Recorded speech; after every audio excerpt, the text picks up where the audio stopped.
Bienvenue dans l'émission La vérité de l'Évangile avec Andrew Womack, un ministère d'enseignement qui se concentre sur l'amour et la grâce inconditionnelle de Dieu. Nous avons une meilleure alliance fondée sur de meilleures promesses et nous avons accès à une meilleure relation avec Dieu. Toutes les choses que nous espérons, pour lesquelles nous travaillons et prions, nous les avons déjà, car Jésus nous les a données. Et maintenant, voilà Andrew. Bienvenue dans notre émission La vérité de l'Évangile. Aujourd'hui marque la fin de ma série intitulée Esprit, âme et corps. Et je peux vous dire que c'est une vérité qui a transformé ma vie. Je prie que Dieu parle aux gens à travers ces émissions, que vous receviez ces vérités, parce que si elles ont le même effet sur vous que sur moi, vous ne serez plus jamais la même personne. Et les gens qui vous entourent ne seront plus jamais les mêmes non plus. Vraiment, c'est puissant. Nous avons un livre sur ce thème, il est disponible en anglais et en d'autres langues. Nous avons également un guide d'études. Le livre existe en version audio, il a été lu par mon épouse, il existe une version illustrée sous forme de bande dessinée. Nous avons aussi les épisodes tirés de mon émission de télévision. Nous avons un enregistrement sous forme de DVD qui a été enregistré lors d'une réunion en direct. Nous vous proposons aussi des CD et toutes ces ressources feront une réelle différence dans votre vie. Souvenez-vous qu'aujourd'hui est le dernier épisode de cette série, donc nous vous encourageons à vous procurer nos ressources.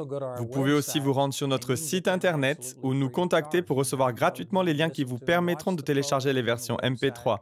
Ainsi, vous pourrez réécouter les émissions et aller plus loin dans cet enseignement qui changera votre vie.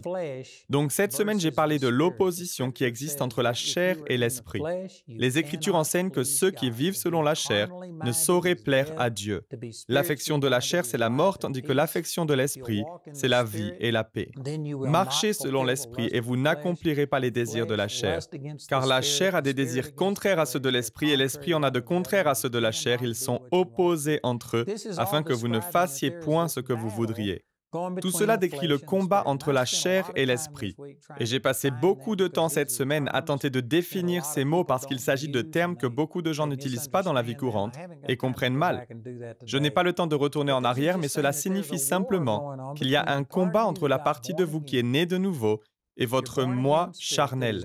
Votre esprit né de nouveau a maintenant été recréé en justice et en vraie sainteté. Comme Jésus est, tel vous êtes dans ce monde. Celui qui s'unit au Seigneur est un seul esprit avec lui. Vous avez la pensée de Christ, vous avez le fruit de l'esprit. Toutes ces choses sont en vous. Dans votre esprit, vous êtes absolument parfait.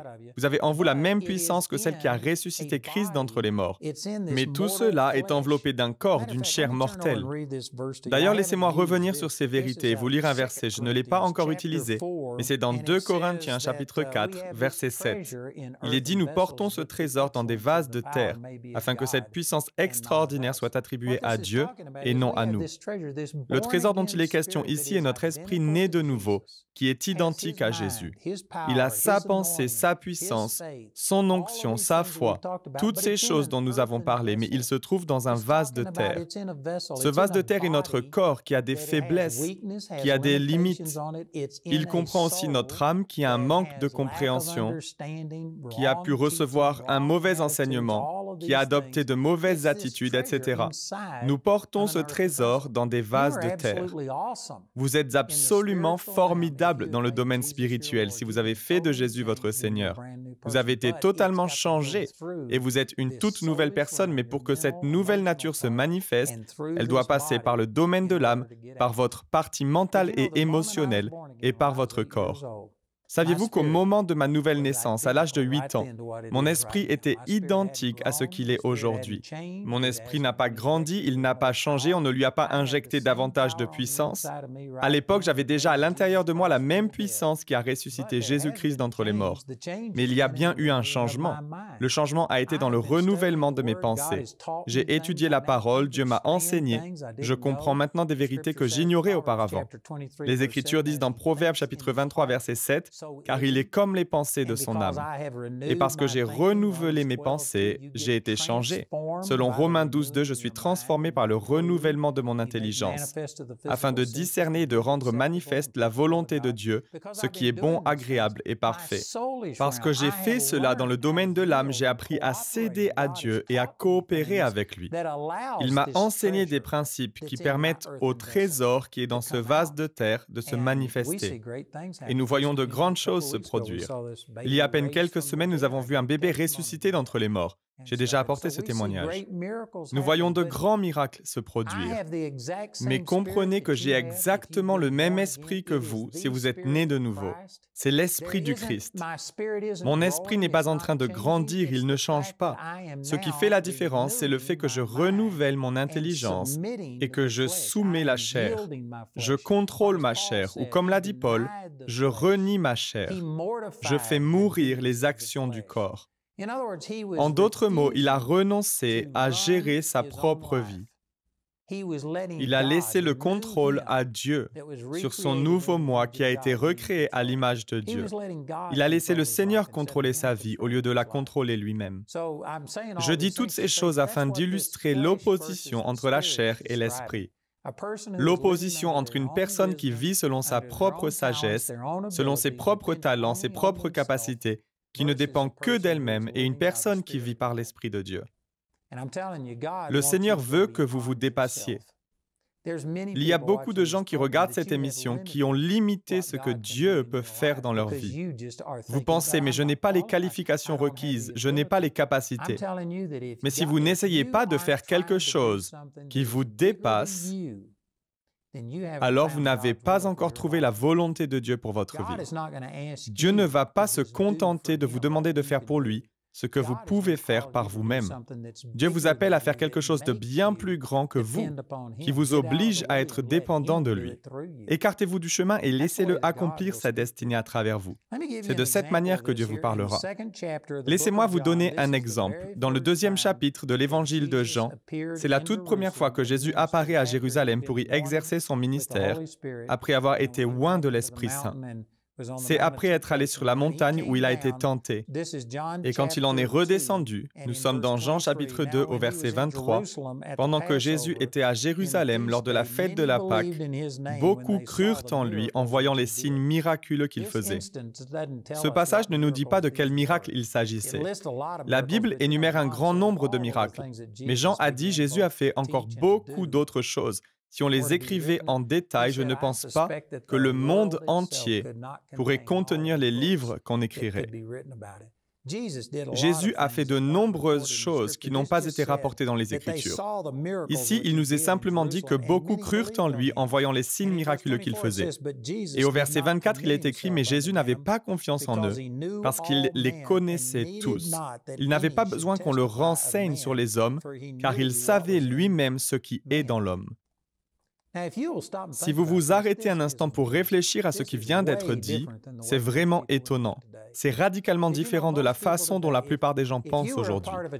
Saviez-vous que la majorité des gens aujourd'hui, s'ils faisaient partie d'un groupe d'église, et si par exemple ils se rendaient en ville et voyaient une personne ressusciter d'entre les morts, ou un aveugle ouvrir les yeux, ou s'ils voyaient un miracle se produire, et qu'après coup, les gens présents disent « Waouh, c'est génial! Nous voulons aussi participer ». Je vous garantis que la plupart des églises auraient profité de cette opportunité pour mobiliser plus de personnes. Elles leur auraient remis des tracts, leur auraient fait dire à tout le monde ce qu'ils avaient vu et leur auraient fait passer le message. Elles auraient utilisé quiconque était prêt à faire avancer leur cause. Jésus, lui, ne s'est pas engagé envers eux parce qu'il savait ce qu'il y avait dans l'homme. Autrement dit, c'est une autre manière de le dire, mais cela signifie qu'ils savaient qu'ils étaient dans la chair. Ces gens n'étaient pas encore nés de nouveau. Ils ne pouvaient pas naître de nouveau avant que Jésus ne ressuscite d'entre les morts. Ils n'avaient pas reçu d'enseignement, ils ne faisaient pas partie des disciples. Ils n'avaient pas atteint la maturité. Et Jésus était plus préoccupé par la qualité du ministère que par son envergure. Nous faisons tout le contraire. Vous savez, dans 1 Timothée chapitre 3, je ne prendrai pas le temps de lire le passage, mais en 1 Timothée 3, Paul énumère les qualifications requises afin de faire partie des anciens d'une église. Ils doivent être fidèles à leurs femmes, etc. Et il poursuit en disant qu'ils ne peuvent pas être nouvellement convertis. Un ancien ancien ou un responsable ne peut pas être une personne qui vient d'accéder à la foi. On ne devrait pas mettre un débutant en position de responsabilité. Et pourtant, je peux vous assurer que dans notre culture chrétienne à notre époque, cela arrive en permanence. Nous prenons par exemple un sportif dont le nom est reconnu, où nous mettons en avant des acteurs, des célébrités qui appartiennent au monde du spectacle, ou qui sont dans la politique, ou n'importe qui d'autre qui ait un minimum de notoriété. Et nous les mettons sur le devant de la scène afin d'en faire les porte-paroles du christianisme. Et nous pensons que cela attirera les gens au Seigneur, mais c'est complètement contraire aux Écritures, qui enseignent de ne pas mettre un nouveau converti, une personne nouvellement arrivée à la foi, dans une position de responsabilité. Vous savez, il y avait un homme, Billy Joe Thomas, je ne connais pas personnellement l'histoire, mais je l'ai lu dans des articles. C'est l'artiste qui a écrit la chanson « Raindrops Keep Falling on My Head ». Il était très connu. Et quoi qu'il en soit, il a eu une expérience avec le Seigneur et il a annoncé qu'il était né de nouveau. Il avait remis sa vie entre les mains de Dieu. Eh bien, immédiatement, ils l'ont fait passer sur toutes les télévisions chrétiennes. Ils l'ont invité dans de nombreuses émissions. Ils ont commencé à l'interviewer et ils en ont fait un porte-parole du christianisme. Bien qu'il soit un nouveau converti et qu'il n'était pas censé se retrouver dans cette position de responsabilité aussi rapidement. Et il a dit des choses qui étaient incorrectes. Pas forcément néfastes ou mauvaises, mais simplement ce dont on pourrait s'attendre de la part d'un novice sans expérience. Il ignorait un certain nombre de choses. Et parce qu'il a fait quelques déclarations qui n'étaient pas totalement conformes aux Écritures, certains chrétiens lui ont tourné le dos et se sont mis à le critiquer. Et par manque de maturité, il a réagi selon la chair, il a riposté et a fini par s'éloigner de tout cela. Et toutes les personnes qui avaient été impressionnées par sa supposée conversion au Seigneur ont été découragées par le changement de situation. Il ne voulait plus rien avoir à faire avec tout cela et il semblerait qu'il ait tout simplement disparu des écrans radars. Je ne me souviens pas du moment exact, mais cela fait plusieurs années que j'ai lu un article à propos de Billy Joe Thomas, qui a gardé sa relation avec le Seigneur. À nouveau, je ne sais rien de tout cela personnellement, j'ai seulement lu des articles à ce sujet, et on lui posait des questions sur cette période où il s'exprimait ouvertement sur sa foi, juste après sa conversion, et sur les raisons de son silence qui a suivi. Il a attribué cela au fait qu'il était un chrétien immature, il a reconnu avoir dit certaines choses de travers, il a marché selon la chair, et il a lui-même dit « Il n'aurait jamais dû faire de moi un porte-parole du christianisme. Je n'en savais pas assez. Je n'avais pas renouvelé mon intelligence. » Et il a été blessé spirituellement et je suis sûr que cela a blessé d'autres personnes. Mais voyez-vous, c'est exactement ce que les gens feraient aujourd'hui. Il est dit dans Jean 2, 23 que beaucoup crurent en lui en voyant les signes miraculeux qu'il faisait. Si Jésus avait été comme les gens d'aujourd'hui, il les aurait tous enrôlés, il les aurait appelés et les aurait envoyés pour inonder Jérusalem, parce que Jésus a lui-même dit qu'il était venu pour témoigner du Père. L'objectif de sa présence sur terre était de toucher les gens, et bien sûr de nous apporter le salut par sa mort et sa résurrection, mais son but était aussi de toucher les gens. Il voulait que les gens viennent à lui, et pourtant il ne se fiait pas à eux, bien qu'ils aient été croyants. Il s'agissait de personnes qui avaient cru en son nom. Pourquoi? Parce qu'il savait ce qui est dans l'homme. On pourrait aussi dire qu'il savait de quoi la chair était capable. Il savait qu'il valait mieux n'avoir aucun témoin que d'avoir un mauvais témoin. Et à nouveau, ce n'est pas l'attitude qu'ont la plupart des gens de nos jours. La majorité des gens aujourd'hui ne détestent pas la chair. En général, les gens ne rejettent pas leurs propres capacités, leurs propres forces. Au lieu de cela, ils pensent « Oui, j'admets que je ne peux pas tout faire moi-même, j'ai besoin que Dieu intervienne et déverse un peu de son onction, un peu de sa puissance. Mais je suis tout de même assez génial tout seul. » Mais non, on ne devrait pas penser comme ça. Soit on compte sur la chair, soit sur l'esprit, mais il ne peut pas y avoir une combinaison des deux. On ne peut pas demander à Dieu d'oindre notre chair. Si j'avais le temps, nous pourrions nous tourner vers tant de passages de l'Ancien Testament. Mais vous savez, lorsque Dieu déversait son onction sur quelqu'un, elle ne pouvait pas venir sur la chair. Autour du tabernacle qui se trouvait au centre de la nation d'Israël, les Lévites, les sacrificateurs, campaient. Et si quelqu'un d'autre s'en approchait, quelqu'un qui n'était pas consacré comme eux, s'il touchait à l'huile d'onction ou même à un ustensile, il était puni de mort. Et cela indiquait qu'il y a une distinction entre ce qui est saint et ce qui ne l'est pas, entre la chair et l'esprit. Et non, on ne peut pas servir Dieu dans la chair. et lui demander de le bénir. La clé de la vie chrétienne est d'apprendre à s'écarter du chemin et à dire « Seigneur, je ne place aucune confiance dans ma chair ». Tout comme Paul l'a dit en Philippiens chapitre 3, verset 3. « Je ne mets pas ma confiance en la chair. Je me saisis avec force de toutes ces choses charnelles et naturelles en lesquelles j'ai mis ma confiance. La valeur que j'accorde à ma chair, ma confiance en moi. Je prends tout cela et je m'en débarrasse, car Père, ma confiance est en toi. » Vous savez, Moïse en est un bon exemple, car il suppliait de voir la gloire du Seigneur en Exode chapitre 32 jusqu'au chapitre 34. Il suppliait Dieu de lui montrer sa gloire, et Dieu lui a répondu « Je marcherai moi-même avec toi, et je te donnerai du repos. » Et la réponse de Moïse a été « Si tu ne marches pas toi-même avec nous, ne nous fais pas partir d'ici. » En d'autres mots, il demandait à voir la gloire de Dieu et le Seigneur a dit « Je serai à tes côtés. » Et Moïse a répondu « Je prenais pour acquis le fait que tu viendrais avec moi. Si tu ne marches pas avec moi, je ne bouge pas d'ici. » Vous voyez, il s'agit là d'une attitude humble.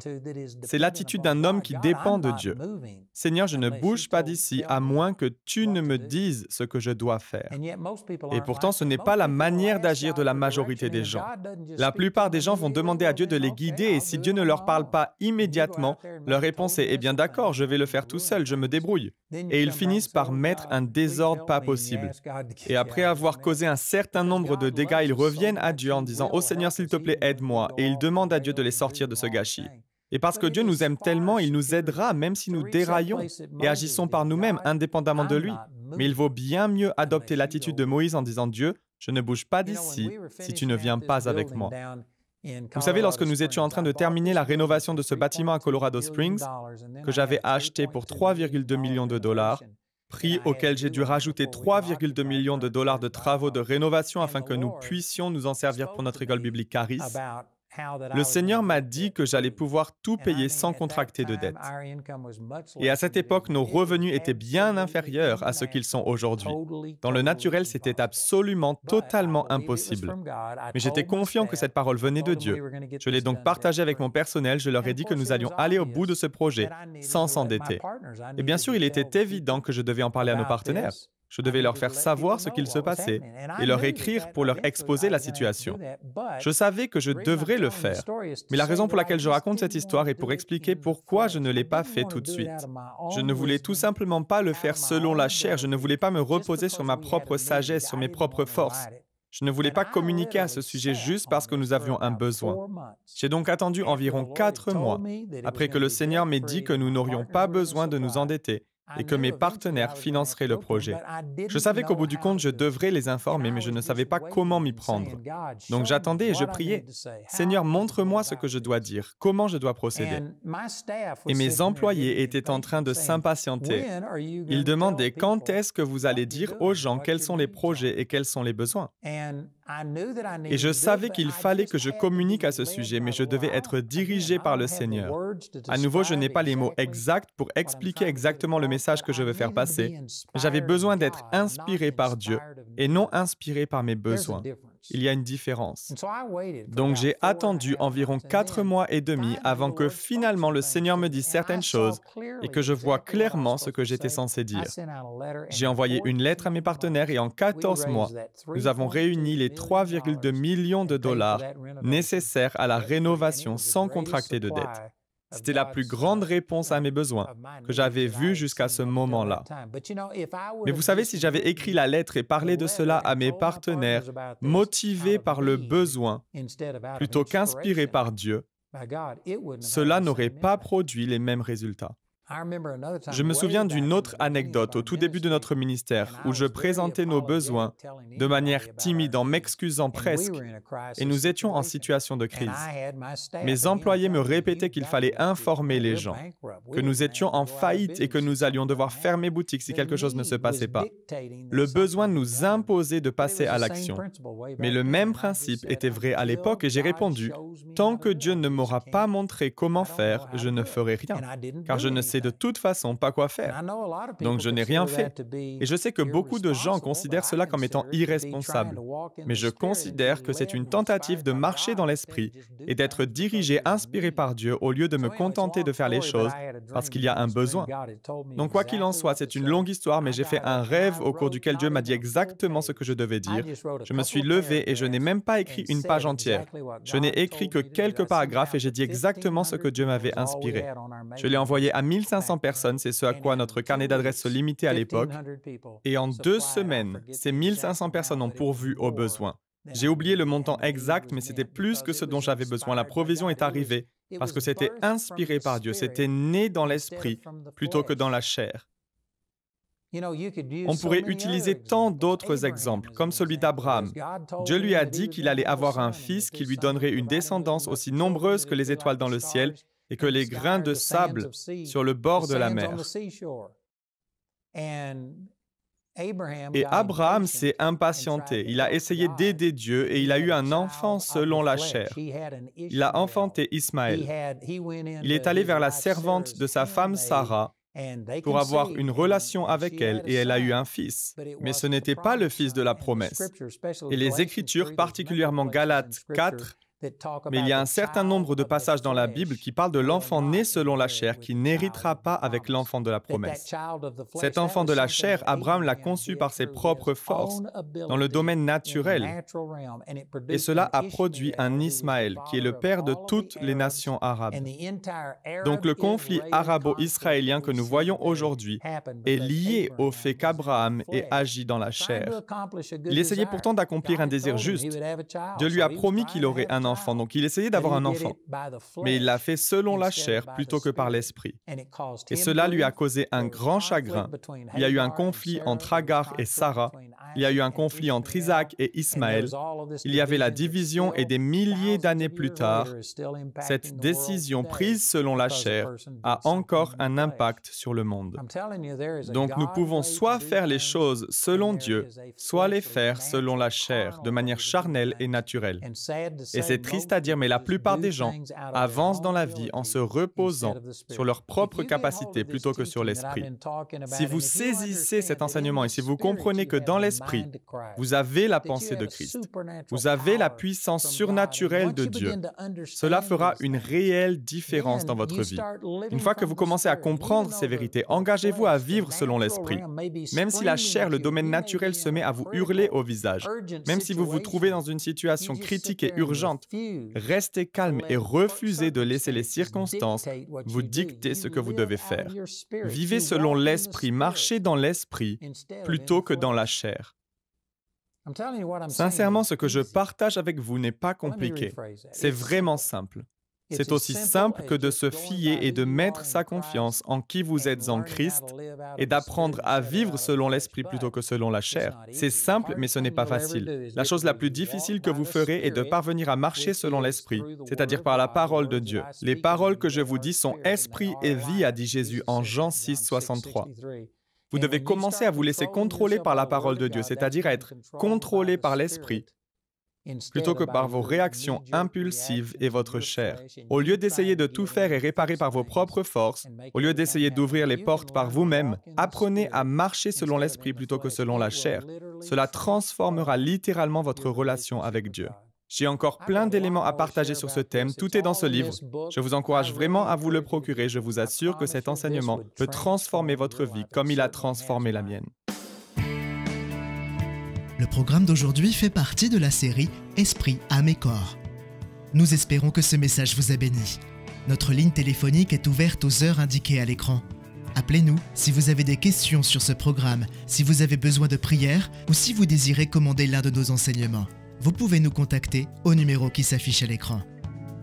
Ce programme a été rendu possible grâce au soutien financier de nos partenaires. Si vous souhaitez devenir partenaire, vous pouvez le faire en appelant ces numéros.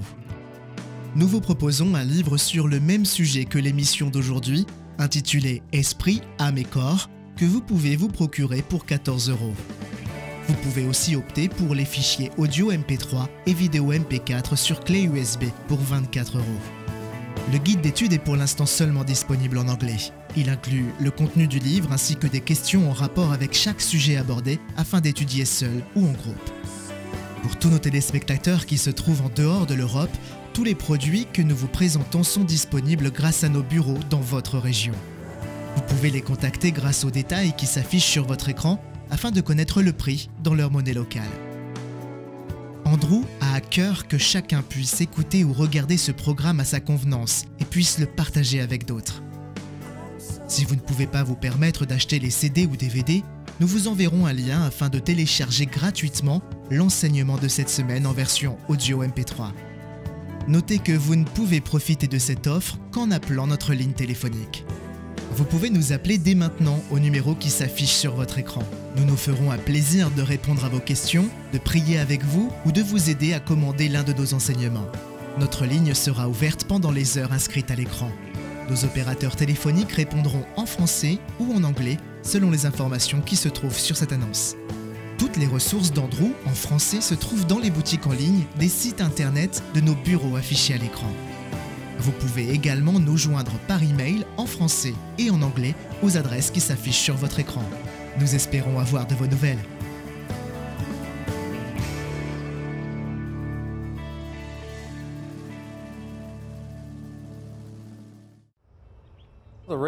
La raison pour laquelle je fais ce que je fais a deux volets. C'est principalement parce que Dieu a transformé ma vie. C'est similaire à l'homme à qui le Seigneur a dit « Ne raconte à personne ce qui vient d'arriver à ta fille ». Mais il n'est pas parvenu à garder le silence. Lorsque Dieu vous touche, vous avez besoin de le dire à quelqu'un. Vous avez cette bonne nouvelle que vous voulez partager. Mais au-delà de ça, je crois que Dieu a un appel spécifique sur ma vie. Dieu m'a encouragé des milliers de fois. Et le 4 novembre 2014, il m'a réveillé à 3 heures du matin pour me dire « Voilà la raison pour laquelle je t'envoie. C'est pour changer l'opinion que les gens ont de moi. Et alors que l'opinion qu'ils ont de moi change, ils iront changer leur monde en retour. » Nos partenaires ont un rôle essentiel dans tout ce que nous faisons. 53% des gens qui nous écrivent ou nous contactent ne donnent rien. Et nous leur envoyons quand même les ressources qu'ils demandent. Et la raison pour laquelle je donne mes enseignements, c'est parce qu'au début de notre ministère, nous étions à Seagoville, au Texas, où nous étions les pasteurs d'une petite église, et j'ai fait une promesse. Dieu, si tu me montres quelque chose qui puisse changer la vie d'une autre personne, je ne leur y refuserai jamais l'accès à cause d'une question financière. Le retour principal que j'obtiens des gens qui contactent notre ministère est qu'ils voient Dieu d'une manière totalement différente de ce qu'ils ont expérimenté auparavant. Et cela leur a permis de répondre à Dieu. La raison derrière nos universités bibliques Charis est 2 Timothée chapitre 2 versets 1 et 2, où Paul dit « Fortifie-toi dans la grâce qui est en Jésus-Christ. Ce que tu as entendu de moi en présence de nombreux témoins, confie-le à des personnes fidèles qui soient capables de l'enseigner aussi à d'autres. » Ce passage m'a donné l'impulsion pour commencer notre école biblique Charis, qui est un moyen d'accomplir ces versets. Charis nous permet d'aller plus profondément avec les gens que ce que nous pouvons faire au travers de la télévision, des livres, des CD ou ce genre de choses. Ce que nous voulons, c'est faire des disciples. Et c'est ce qui est en train de se passer. Nous avons des gens sur tous les continents qui touchent les populations locales. Et à travers eux, notre impact est plus grand que ce que nous n'aurions jamais pu avoir seuls.